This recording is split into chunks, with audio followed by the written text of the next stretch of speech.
বিকেলবেলা আমরা দুই বোন রেডি হয়ে নিয়েছি এক জায়গায় যাব তার জন্য।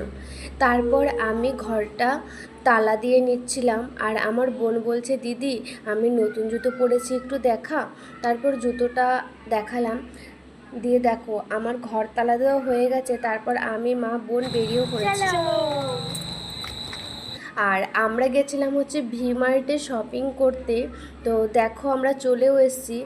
আর এইখানে গিয়ে সত্যি কথা বলতে আমার বাচ্চাদের জামার ওপর একটু চোখ যাচ্ছিলো বেশি। বাচ্চাদের জামাগুলো এত সুন্দর লাগছিল, বাচ্চাদের জামা এমনিতে একটু বেশি সুন্দর লাগে। দেখো কত সুন্দর সুন্দর বাচ্চাদের জামাগুলো ছিল। তারপর আমার বোনের জন্য কটা জামা চয়েস করে ট্রায়াল রুমে গেছিলাম।